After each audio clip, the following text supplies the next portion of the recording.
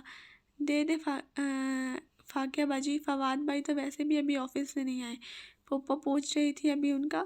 وہ بے نیازی سے کہہ کر ٹرے کچن میں لے گئی۔ فواد ابھی تک نہیں آیا؟ پھپھو نے بے چینی سے گھڑی دیکھی، پھر فاقیہ کی آنکھوں کا اشارہ کیا۔ وہ فوراً تائی مہتاب کے مقابل صوفے پر مدھوب سی بیٹھ گئی۔ ہاں کچھ کام تھا شاید۔ اور تم ٹھیک ہو؟ تائی ریموٹ اٹھا کر چینل بدل رہی تھی، انداز میں عجب شان بے نیازی تھی۔ جن کے فواد جیسے بیٹے ہوں ان پہ بیٹوں کی مائیں یوں ہی مکھیوں کی طرح بن بناتی ہیں اور رضیہ پھپھو کی عطور خوب سمجھتی ہیں۔ یہ پڈنگ فاقیہ باجی نے بنائی ہے پھپھو؟ وہ واپس آ کر ان کے سامنے صوفے پہ ٹانگ رکھے بیٹھی۔ وہی جینز کرتا، گردن پہ مفلر کی طرح لپٹا دوپٹہ اور اونچی پونی ٹیل، یہ اس کا مخصوص حلیہ تھا۔ ہاں تو اور نہیں تو کیا۔ اچھا آپ تو روز اپنی مائی سلیمہ سے پڈنگ بنوا رہی ہوتی تھی، اور جب میں آپ کے گھر گئی تھی تو آپ کہہ رہی تھی کہ آپ کو نہ ہی فاقیہ باجی کو پڈنگ بنانی آتی ہے۔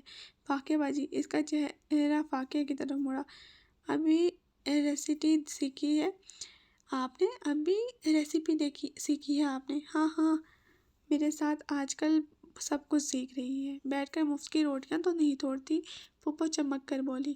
تائی مہتاب ریموٹ پکڑے چینل بدل رہی تھی، چہرے پہ البتہ واضح بے رازی چھپی تھی۔ اور آپ نے کس سے سیکھی؟ اپنی ماسی سے؟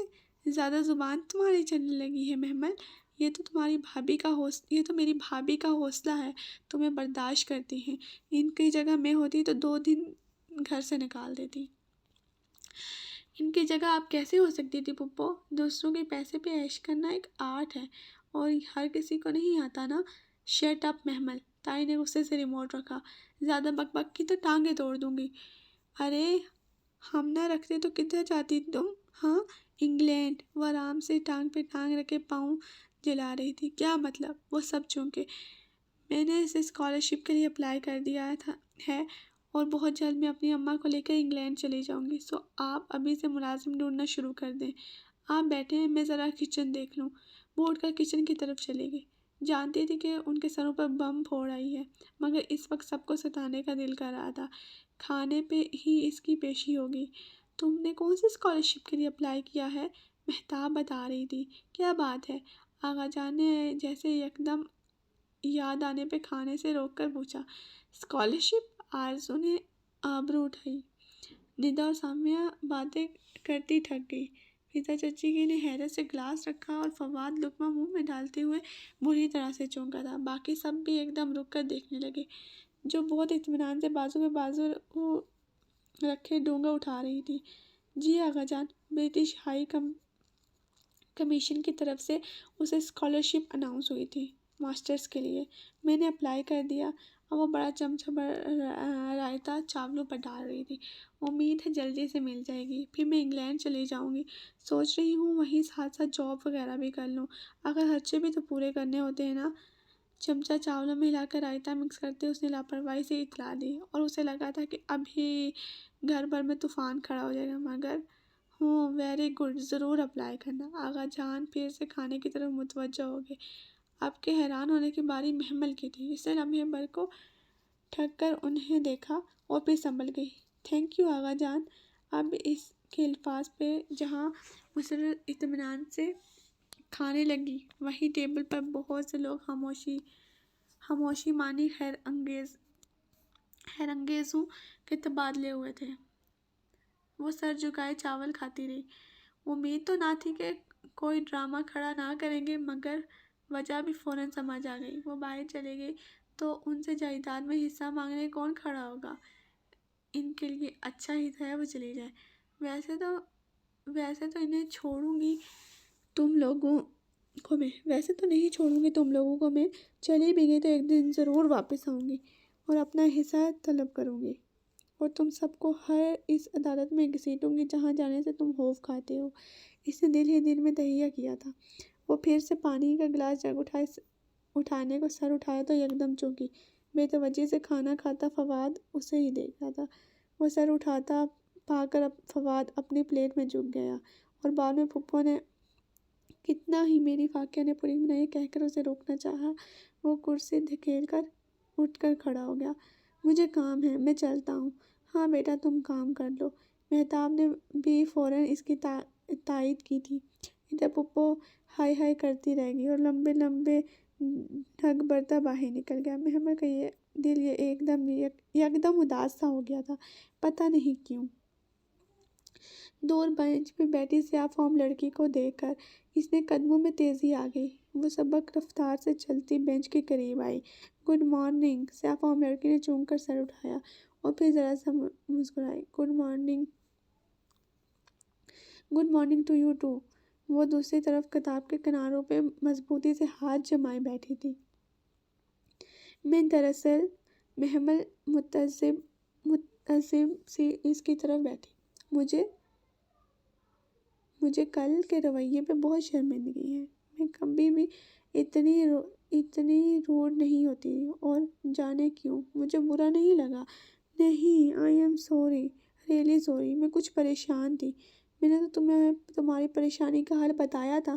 تم خود ہی اس طرف نہیں جانا چاہتی۔ نہیں، اس نے بے تحاشا نگاہیں چرائی۔ مجھے اس کتاب سے کوئی دلچسپی نہیں ہے، مگر اس کتاب کو تم سے ہے۔ اس نے مجھ سے کہا ہے کہ اسے میں تمہارے حوالے کر دوں۔ وہ بری طرح سے چونکی۔ پہلی گفتگو میں اس نے اس کو ایسی کوئی بات نہیں بتائی تھی۔ یہ کتاب مجھے جانتی ہے، 100% جانتی ہے۔ تمہاری زندگی کی ساری کہانی اس میں لکھی ہے، گزرے واقعات اور آنے والے حالات۔ واقعی؟ وہ شڈری سی دیکھ رہی تھی۔ عجب بے یقینی تھی۔ ہاں، اس میں سب لکھا ہے۔ تم نے میری زندگی کی کہانی پڑھی ہے؟ نہیں، میں وہ نہیں پڑھ سکتی۔ کیوں؟ کیا تم نے اس کی کتاب پوری نہیں پڑھی؟ میں نے پوری پڑھ رکھی ہے، مگر مجھ میں صرف میری زندگی کی کہانی کھلی ہے۔ تمہاری زندگی کی کہانی صرف تم پہ کھلے گی۔ تم کیا کہہ رہی ہو؟ میری کچھ سمجھ میں نہیں آ رہا۔ اب کہ وہ واقعی پریشان ہو گئی تھی۔ آ جائے گی، ہر بات سمجھ میں آ جائے گی، بس تھوڑا وقت لگے گا۔ وہ اسے دیکھ کر رہ گئی تھی۔ وہ لڑکی کون تھی؟ کہاں سے آئی تھی؟ اور یہ کتاب کس نے اس کے لیے صدیوں کب پہلے لکھوا کر چھوڑی تھی؟ اسے کچھ سمجھ نہ آ رہا تھا۔ بس کا ہارن بجا تو وہ چونکی اور بغیر کچھ کہے تیزی سے اٹھ کھڑی ہوئی۔ سیاہ فام لڑکی مسکراتے ہوئے اسے بس میں سوار ہوتے دیکھ رہی تھی۔ فواد کو چائے کمرے میں دے آؤ، اور محمل تم ٹرالی باہر لے آؤ۔ تائی مہتاب اظہرلی بے نیازی سے حکم صادر کر کے پلٹ گئی اور ٹرالی سے سیٹ کرتی محمل کسی خیال سے چونکی۔ فواد کی ٹرے الگ سیٹ کر دو محمل، میں دے آؤں گی، تم ٹرالی باہر لے آؤ۔ میں نہیں لے جا رہی ٹرالی، تنگ آ گئی ہوں میں ان ذلیل لوگوں کے سامنے۔ اچھا اچھا چپ کرو۔ مسرت بکھلا کر آگے بڑھی اور ٹرالی کا کنارہ تھام لیا۔ میں لے جاتی ہوں، تم فواد کو چائے دے آؤ۔ اور یہی تو وہ چاہتی تھی۔ سو شانے اجا کر بظاہر لاپرواہی سے فواد کی ٹرے سیٹ کی اور پھر اسے اٹھا کر دھپ دھپ سیڑھیاں چڑھتی رہی۔ فواد بھائی، دروازے پہ ہلکا سا ناک کیا۔ آ جاؤ۔ اس نے دروازہ دھکیلا تو وہ کھلتا چلا گیا۔ فواد بازو آنکھوں پہ رکھے بیڈ پر نیم دراز تھا۔ فواد بھائی، آپ کی چائے۔ ہاں رکھ دو۔ وہ کثرت مندی سے اٹھا، انداز میں تھکا تھکا لگ رہا تھا۔ کیا بات ہے فواد بھائی، آپ کچھ پریشان لگ رہے ہیں؟ اس نے ٹرے میز پر رکھی اور کپ اٹھا کر اس کے قریب آئی۔ ہاں کچھ نہیں، آفس کا مسئلہ ہے۔ اس نے چائے کے لیے کچھ ہاتھ بڑھایا تو اسے کپ پکڑاتے محمل کی انگلیاں اس کے ہاتھ سے ذرا سی مس ہو گئی۔ اس نے فوراً ہاتھ کھینچ لیا تو وہ بے ساختہ مسکرا دیا، پھر چائے کا گھونٹ بھرا۔ چائے تو تم اچھی بناتی ہو، اماں نے بنائی ہے۔ وہ جزرسی اس کے سامنے کھڑی تھی، اونچی بھوری پونی ٹیل والے دراز قدر سی محمل۔ لائی تو تم ہو، ذائقہ ہے تمہارے ہاتھ میں۔ اچھا، وہ مسکرا دی۔ اور یہ انگلینڈ جانے کا کیا سین ہے؟ وہ میں آگے پڑھنا چاہتی ہوں۔ وہ سر جھکائے کھڑی انگلیاں مروڑ رہی تھی۔ مگر تم جاب کرنے کا کہہ رہی تھی۔ مجھے یہ بات بالکل اچھی نہیں لگی۔ وہ چائے کا کپ سائڈ پر رکھے بڑی سنجیدگی سے اسے دیکھ رہا تھا۔ میں صرف اپنے خرچوں کے لیے جاب کرنا چاہتی ہوں، اور یہ اتنی بزنس امپائرز یہ کون سنبھالے گا؟ محمل نے جھٹکے سے گردن اٹھائی۔ اسے لگا اس نے غلط سنا ہے۔ Business empires? Business empire? ہاں، تم اس کی اونرز میں سے ہو۔ کیا تمہارا فرض نہیں کہ تم اپنے بابا کے بزنس پر توجہ دو؟ آخر کبھی نہ کبھی تو یہ سب تمہیں سنبھالنا ہے نا۔ جی۔ وہ بے یقینی سے اسے دیکھ رہی تھی۔ اتنی حیران کیوں ہو محمل؟ وہ اٹھ کر سامنے کھڑا ہوا۔ محمل نے دیکھا تو وہ اس سے خاصا لمبا تھا۔ میں پتہ نہیں، کیا تم یہ سب کچھ نہیں سنبھالنا چاہتی؟ میں سنبھالنا چاہتی ہوں، مگر کیسے؟ تم واقعی سنبھالنا چاہتی ہو؟ فواد کے چہرے پہ خوشگواری حیرت اتری۔ یعنی اگر میں تمہیں اپنے ساتھ آفس میں لگانا چاہوں تو تم میرے ساتھ کرو گی؟ جی جی بالکل۔ اس کا دل ایک دم کسی اور لے پہ دھڑکنے لگا تھا۔ ہاں، لرزنے لگے تھے۔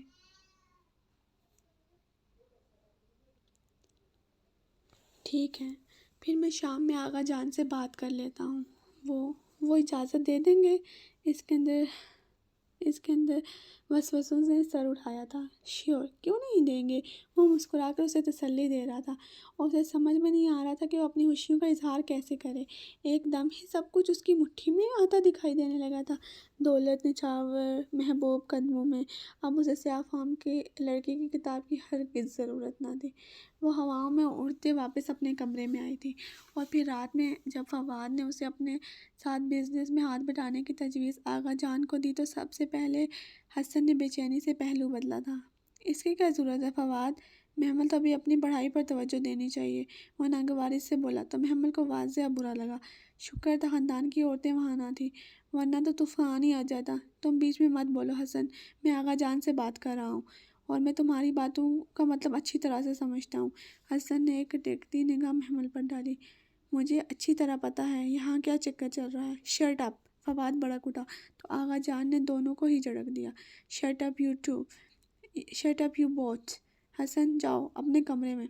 اور فواد اٹھ کر تیز تیز چلتا وہاں سے نکل گیا۔ اور فادی، حسن ٹھیک کہہ رہا ہے، محمل کو آفس سے کوئی تعلق نہیں ہے، نہ ہی وہ کبھی آفس جائے گی۔ مگر آغا بھائی ٹھیک کہہ رہے ہیں، محمل کو آفس میں کیا کام؟ بالکل، لڑکیوں کو ادھر دھکے کھانے کی کیا ضرورت ہے؟ فرحان چاچا اور اسد چاچا نے بھی فوراً آغا جان کو تائید کر دی تو محمل نے بے بسی سے مدد طلب نگاہ سے فواد کی طرف دیکھا۔ اوکے، جیسے آپ کی مرضی۔ وہ شانے اچکا کر اب جھک کر اپنے بوٹ کے تسمے بند کر رہا تھا۔ اس کا دل جیسے کسی گہری کھائی میں جا گرا۔ اب وہ تیزی سے بھاگتی ہوئی کچن میں آئی اور سنک میں جھک کر پھوٹ پھوٹ کر رونے لگی۔ اس کے آنسو کے ساتھ سارے خواب گرتے بہتے جا رہے تھے۔ وہ اتنا روئی کہ ہچکی بند ہونے لگی اور بلاخر نل کھول کر منہ میں پانی ڈالنے لگی۔ اس نے سوچ لیا تھا کہ آج وہ آخری دفعہ رو رہی ہے، آج کے بعد ہرگز نہیں روئے گی۔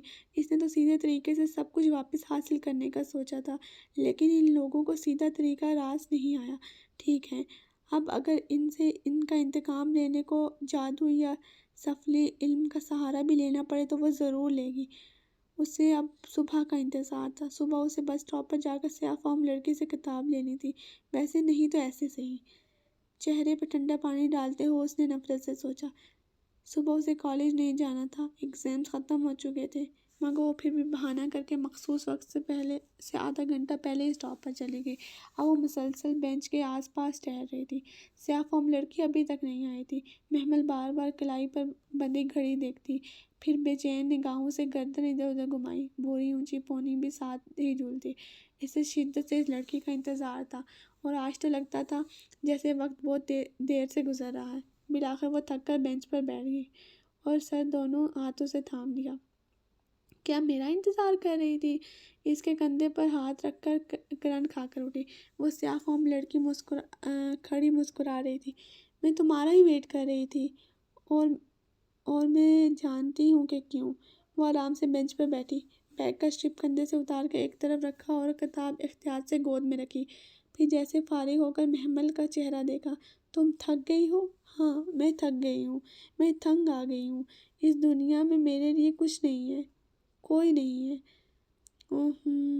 ایسے نہیں کہتے، ابھی تو تمہیں وہ کچھ لینا ہے جس کی چمک سے تمہاری آنکھیں چکا چوندھ رہ جائیں گی۔ ابھی تو تمہیں صحیح راستے پہ آئی ہو۔ مجھے صحیح اور غلط کا نہیں پتہ، نہ ہی میں صحیح اور غلط کی تفریق میں پڑھنا چاہتی ہوں۔ اس نے بے اختیار نگاہیں چرائی تھی۔ اب دل سے اندر بیٹھے گل کے احساس سے کوئی بات نہیں۔ شروع میں یہ کتاب مشکل لگے گی، جیسے کوئی عذاب ہو، قید ہو، مگر پھر تم عادی ہو جاؤ گی۔ وہ ویسے ہی مسکرا رہی تھی۔ یہ کتاب مجھ سے کیسے بات کرے گی؟ محمل سرزدہ سی اس کی گود میں رکھی کتاب کو دیکھ رہی تھی۔ روز اس کا ایک صفحہ پڑھنا، اگر مشکل لگے تو میں تمہیں کچھ ایسے لوگوں کا بتاؤں گی جو اس کتاب کا علم سکھاتے ہیں، بالکل خاموشی سے، چپ چاپ اپنا کام کرتے ہیں۔ میں تمہیں ادھر لے جاؤں گی، وہ تمہیں اس زبان کا علم سکھائیں گے جس میں یہ کتاب لکھی گئی ہو۔ پھر جب تم روز اس کا ایک صفحہ پڑھنے کے قابل ہو جاؤ گی تو تم جانو گی کہ ہر صفحہ تمہارے یسٹرڈے کی رداد ہے اور تمہیں ٹمارو کا تدابیر بتاتی ہے۔ اور اگر اس میں ایڈوانس میں ایک صفحہ آگے پڑھ لوں تو مجھے اپنے آنے والے کل کا علم ہو جائے گا، ہے نا؟ نہیں، تم ایک دن میں پوری کتاب بھی پڑھ لو تو تمہیں تمہارا یسٹرڈے کی رداد ہی رہے گی۔ لیکن اگر وہی صفحے تم اگلے دن پڑھو گی، وہ جس کے دن کے حساب سے تمہارے گزشتہ دنوں کی رداد بن جائیں گے۔ کیا مطلب؟ وہ الجھ گئی۔ یہ کیسے ہو سکتا ہے؟ ایک ہی صفحے کا ایک ہی دن میں مطلب بدل جائے گا؟ اگر یہ نہ ہوتا تو کیا تم اس کتاب کی طرف یوں کھینچی چلی آتی؟ تم واقعی سچ کہہ رہی ہو؟ وہ اندر ہی اندر خوفزدہ بھی تھی۔ تمہیں شک ہے کیا؟ نہیں، مگر تم مجھے یہ کیوں دے رہی ہو؟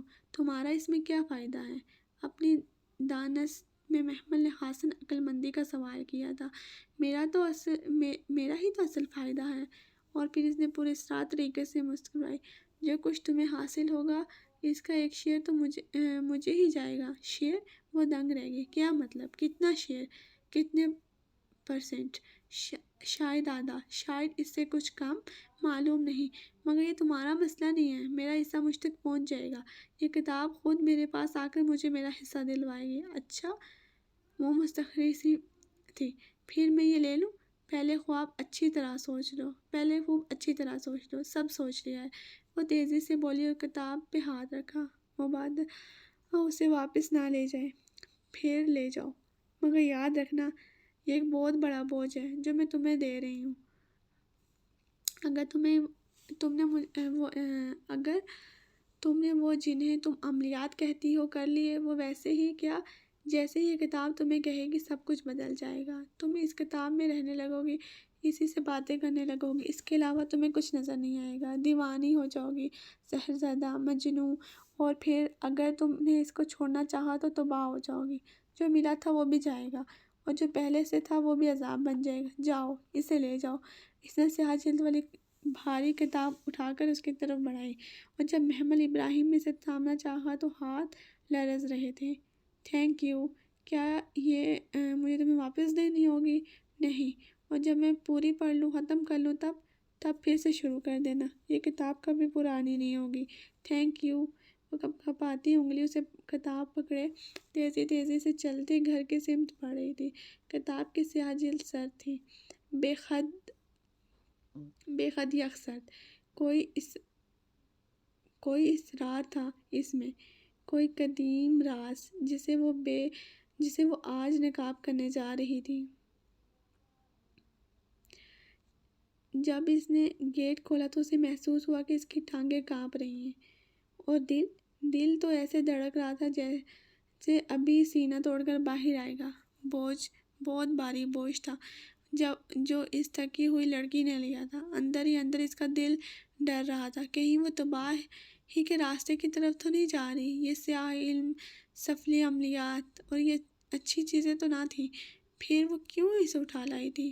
اس نے رک کر سوچنا چاہا، مگر اب واپسی کا کوئی راستہ نہ تھا۔ دولت نچھاور، محبت کا منہ میں، دنیا پہ راج، اسے یہ سب چیزیں اکٹھی کرنی تھی، اور کتاب کے ہر مسئلے کا حل تھی۔ اسے بیگم نعمان نے بیٹے کا ٹھکرایا رشتہ یاد آیا تھا، اسے رات فوات کی بات پہ سب کا رد عمل یاد آیا تھا، اسے اپنی بے پناہ دولت بھی یاد آئی تھی جس پہ عیش کوئی اور کر رہا تھا۔ پھر وہ کیسے اس لڑکی کو وہ کتاب، سب خزانوں کی کنجی واپس کراتی؟ پھر وہ نہیں رکی، وہ کتاب سینے سے لگائے، سر جھکائے، تیز قدموں سے چلتی لاؤنج میں داخل ہوئی۔ کہاں سے آ رہی ہو؟ وہ اپنے خیالوں میں گم تھی، آواز پہ گھبرا کر 2 قدم پیچھے ہٹی۔ سامنے تائی مہتاب قدرے مشکوک نظروں سے اسے دیکھ رہی تھی۔ وہ اس نے بے اختیار خشک لبوں پہ زبان پھیر دی۔ وہ نادیہ سے کچھ نوٹس لینے تھے، ذرا اسٹاپ تک گئی تھی۔ اماں کو بتا کر گئی تھی؟ ہاں، تمہاری اماں تو کہیں کی لینڈ لیڈی ہے جس کی اجازت کافی تھی۔ وہ تائی چچا کو بھی بتایا تھا۔ پہلی دفعہ وہ تائی کے سامنے یوں ہکلا رہی تھی۔ اچھا جاؤ، سر نہ کھاؤ۔ تائی نے بے رازی سے ہاتھ جھلا کر آگے بڑھ گئی۔ وہ کمرے کی طرف لپکی اور جلدی سے الماری کھول کر ایک خانے میں سارے کپڑوں کے نیچے وہ نبیز سیاہ کتاب چھپا دی، پھر الماری اختیار سے بند کر دی۔ ادھر ادھر دیکھا، سچ شکر ہے کہ کسی نے دیکھا نہیں۔ محمل باہر، اماں نے پکارا تو وہ جلدی سے چہرے پہ آیا پسینہ پونچھ کر باہر آئی۔ جی، مسرت جو کچن میں سارے گھر کا ناشتہ بنانے میں مصروف تھی، پین میں انڈا پلٹتے ہوئے مڑ کر اسے دیکھا۔ تم تو کالج گئی تھی، اتنا جلدی آ گئی؟ جی بس خیریت۔ اوہو، آج سب کو میری کیوں اتنی فکر ہے؟ نادیہ سے نوٹس لینے گئی تھی، مل گئے تو آ گئی۔ وہ خواہ ہی چڑ گئی تھی، پھر ادھر ادھر برتنوں میں ہاتھ مارتی بظاہر کچھ تلاش کرنے لگی۔ میں تو ایسے ہی پوچھ رہی ہوں، اچھا ناشتہ کر لو۔ نہیں، بھوک نہیں ہے۔ وہ بس منظر سے ہٹنا چاہتی تھی، سو اتنا کہہ کر باہر لاؤنج میں آ گئی۔ ذہن ابھی تک الماری میں کپڑوں کے نیچے چھپی کتاب میں اٹکا ہوا تھا۔ پھر گھر کے کام کاج، صفائی، اور اس کے بعد مسرت کے ساتھ مشین لگائے وہ میکانکی انداز میں خاموشی سے کام کرتی رہی۔ مسلسل اس کا دل پلٹ کر اس کتاب کی طرف جاتا۔ وہ چند بار اندر آئی اور الماری کھول کر کپڑوں کے نیچے ہاتھ تھپتھپا کر دیکھا، وہ سیاہ کتاب وہیں رکھی تھی۔ پھر وہ سارا دن موقع ڈھونڈتی رہی کہ اسے جا کر پڑھے، کچھ تو پتہ چلے، کوئی راز تو نکلے۔ کچھ کاموں کا بوجھ اور کچھ فطری سا خوف تھا، اور اس کتاب کو نکالنے کی ہمت نہ کر سکی۔ رات کھانے کے بعد اس نے جب سب کو ڈائننگ ہال میں سویٹ ڈش میں مصروف پایا تو بالآخر الماری میں وہ بھاری کتاب نکالی اور اسے سینے سے لگائے دبے پاؤں سیڑھیاں چڑھ کر اوپر چڑھتی گئی۔ ڈائننگ ہال سے براہ راستہ لاؤنج کچن کی طرف جاتی تائی مہتاب نے چونک کر اسے آخری سیڑھی پر لنگھتے دیکھا۔ یہ محمل کیا کرتی پھر رہی ہے آج؟ انہوں نے پیچھے ہی آتی ایما چاچی کو روک کر سرگوشی میں پوچھا۔ ابھی کوئی کتاب پکڑے اوپر گئی ہے۔ اچھا۔ وہ متجسس سے تائی مہتاب کے قریب آئی۔ پڑھائی تو پڑھائی و وڑھائی تو اب ختم ہے، اور چھت پہ تو کبھی نہیں گئی پڑھنے، ضرور دال میں کچھ کالا ہے۔ وہ ان کے سرگوشیوں سے بے خبر اور باہر ٹیرس پہ نکل آئی، آہستہ سے دروازہ بند کیا اور ریلنگ کے نیچے زمین پر بیٹھ گئی۔ کتاب گھنٹوں پر رکھ کر کتنی ہی دیر اسے دیکھتی رہی، محرومیوں، نارسیوں اور دکھوں کے اس کئی برس پرانے کرب کے اب جیسے انتہا ہو چکی تھی۔ اسے اب مزید برداشت نہ ہوتا تھا، غلط ہو یا صحیح، وہ زندگی سے اپنا حصہ ضرور وصول کرے گی۔ ایک ٹھوس اور قطعی فیصلہ کر کے محمل ابراہیم نے کتاب کی سیاہ جلد پر ہاتھ رکھا۔ وہ بے حد سرد تھی، ٹھنڈی اور پرسکون۔ وہ جلد پر لہٹنے ہی لگی تھی کہ یکدم ٹیرس کا دروازہ دھڑ سے کھلا۔ اس نے گھبرا کر سر اٹھایا تو ایک لمحے تو زمین آسمان اس کی نگاہوں کے سامنے گھومنے لگے۔ آغا جان، دونوں چچا، دائی مہتاب، آئمہ چچی لڑکیاں اور مسرت بھی، سب ایک ساتھ باہر آئے تھے۔ یہ کیا ہو رہا ہے یہاں؟ آغا جان غصے سے گھسائے تھے۔ محمل، کیا کر رہی ہو ادھر؟ وہ ہکا بکا منہ کھولے ادھر ادھر دیکھ رہی۔ ادھر کیا بیٹھی ہو؟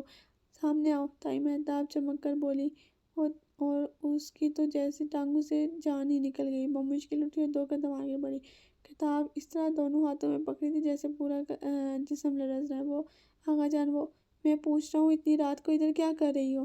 میں پڑھ رہی تھی۔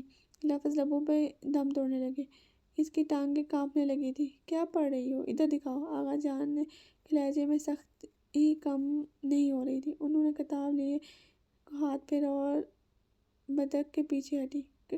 کچھ نہیں۔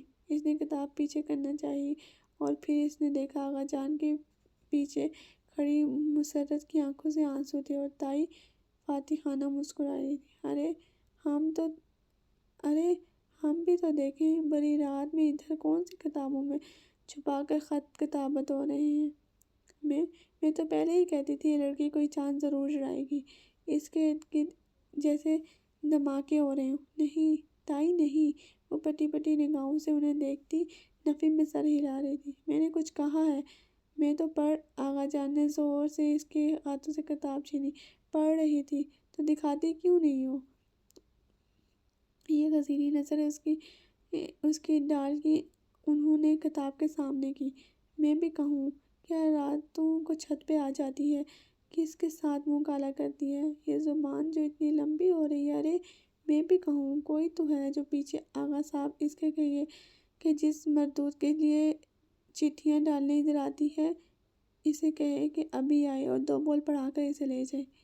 خاندان بھر کے نام بدنام کرے گی۔